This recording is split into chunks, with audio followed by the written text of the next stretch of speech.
Gentlemen, how's it going? It is Des Booth, and today we are back with a new Zane build, specifically a Ghostbusters Zane build, just in time for that spooky season and the Bloody Harvest event. And so, let's get into the build.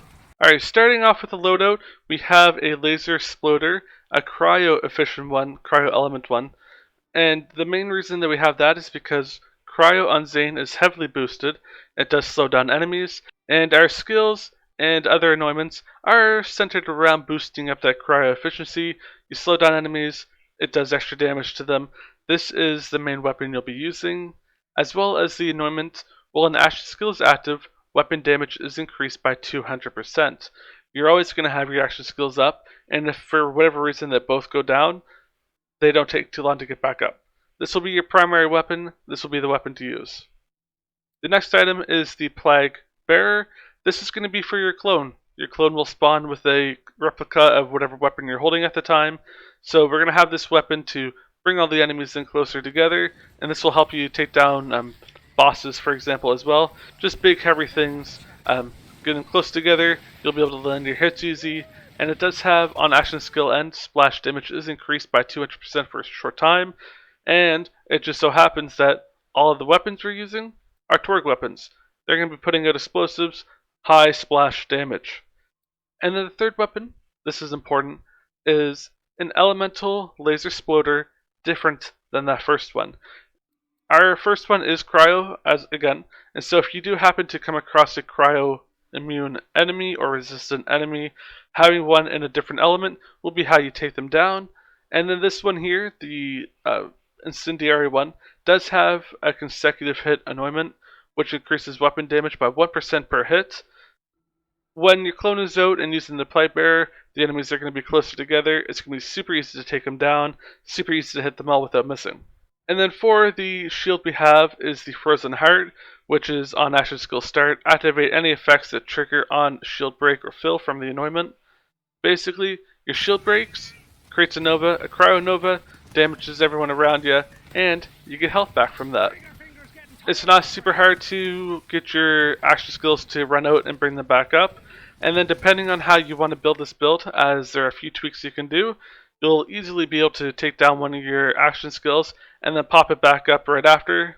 Shortly after, I should clarify, as our skills are about not only keeping our action skills up, but making sure we can get them back out as soon as possible.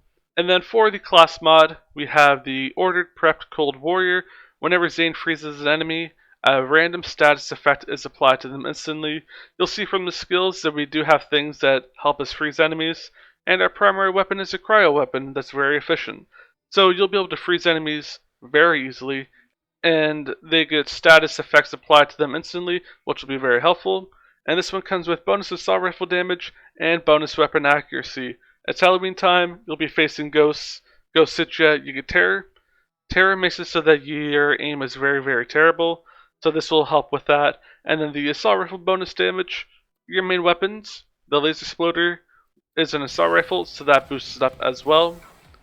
And then for the artifact, I am using the Snowdrift Victory Rush. I like the Snowdrift one because it lets you move around and slide super fast, which I really do like. And it has bonus assault rifle damage, bonus weapon reload speed, and a higher magazine size.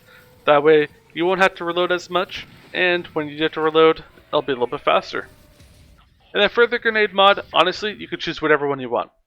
Just, you want to look for the annoyments on grenade thrown, grenade, action skill damage, and weapon damage are increased by 25% for 6 seconds. A grenade gets tossed out by your build, you get buffed by it. However, I would recommend as well the on action skill end, get bonus elemental damage with weapon for 10 seconds. The one I'm using here happens to be radiation. Yours doesn't have to be, it could be shock for example. Just one that does add that bonus onto you. And again, you can tweak this build to make it so that you can take down one of your action skills at any time to get this bonus. And the other grenade here is the recurring frag grenade. It has a extra help in the cryo area, which, as you know, when you freeze an enemy, applies a status effect to them. And then for the Mayhem modifiers, we have Speed Demon, You kill an enemy, you move fast. The faster you move, the more damage you're going to do. So this is one of the most important ones to have. Next is Healy Avenger.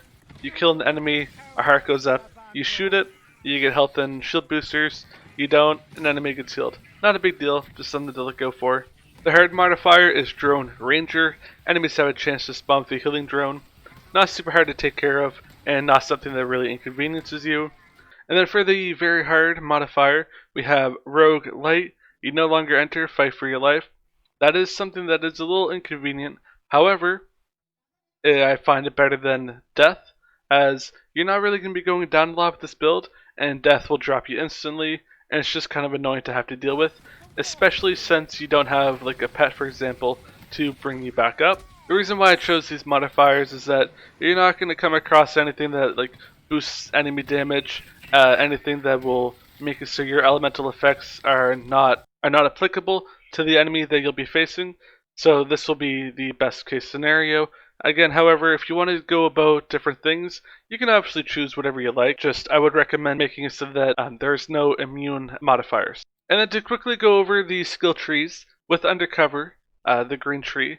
And so for the skills that we have for this Zane build, basically it's going to be keeping your shields up high so that you're able to do more damage thanks to other skills, keeping your health regeneration going so that you're not taking damage, and kill skills.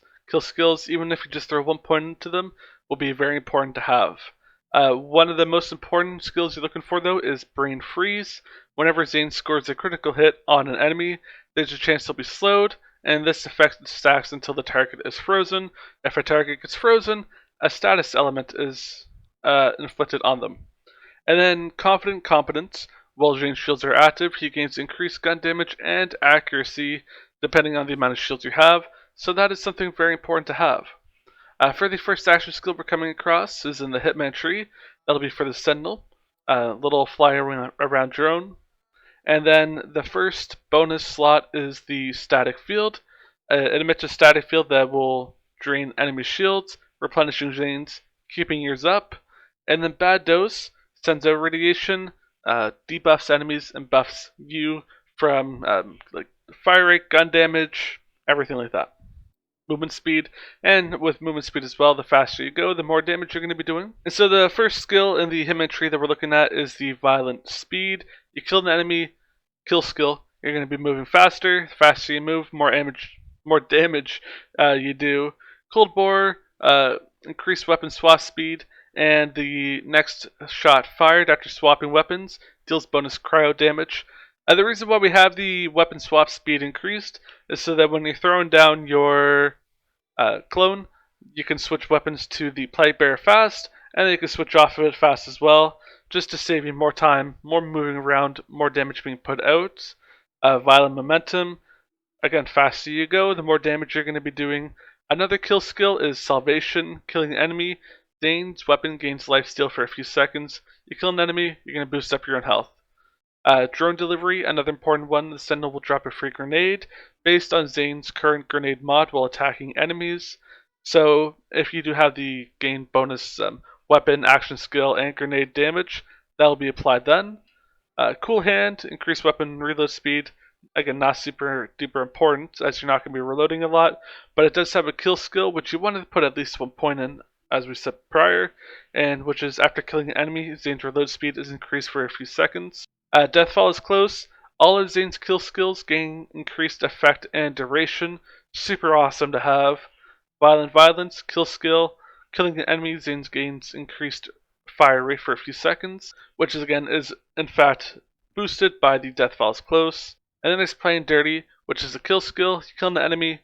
The next 5 shots all have a chance to fire an extra projectile. You're using a Torque weapon as well, and a rocket launcher if you're feeling frisky, so that's really nice to have. And then we are looking at Good Misfortune, which is another kill skill, which increases the action duration time. And then See in Red, the most important skill in this tree is activating an action skill automatically activates all of Zane's kill skills. And so you don't have to put a point in each of the kill skills, which is very convenient to have. However, you'll be downing lots of enemies, so 1 point is good enough at the very least. And then they're all enhanced by the previous skill, the Death Falls Close. And then for the doubled agent tree, this is one of the most important trees as well. The red and blue are going to be your best friends.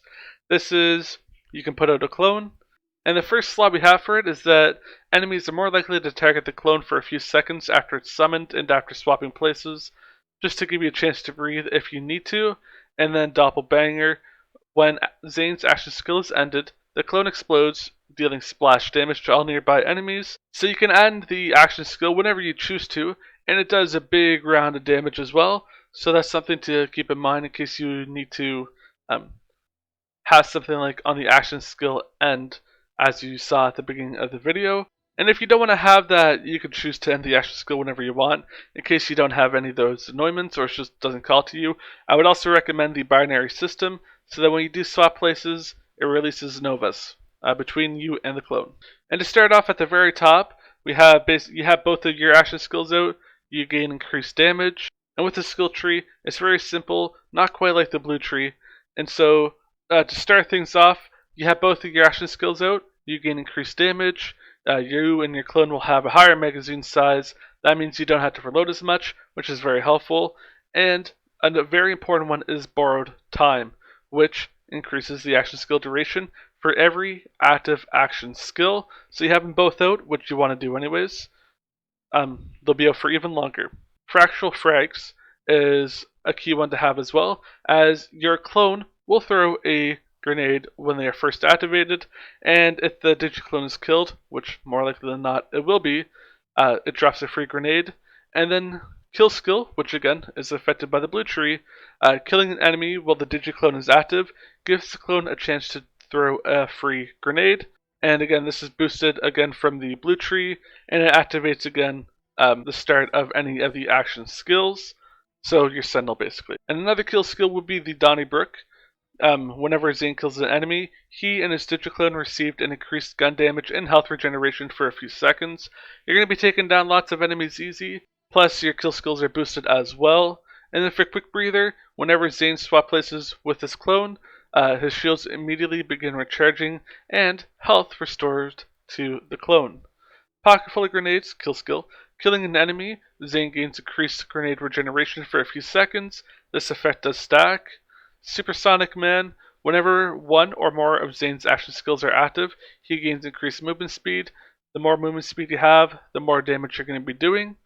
Trick of the Light, Zane gains bonus cryo damage to enemies that aren't targeting him, so you swap places with your clone, you're going to be doing a lot more bonus cryo damage. Boom Enhance, whenever Zane summons his digiclone, it consumes up to 3 grenades, but don't worry, you're going to be regenerating them. And for every grenade consumed, the digiclone does gain increased gun, health, fire rate, reload speed, and duration. That was increased gun damage, by the way. And then double barreled, which is the most important skill in this tree, I do believe, is the clone is equipped with a copy of Zane's current weapon when activated. So you quickly switch to your rocket launcher, you activate your action skill, the clone, then you can switch back to whatever weapon. The clone will have the rocket launcher do lots of damage.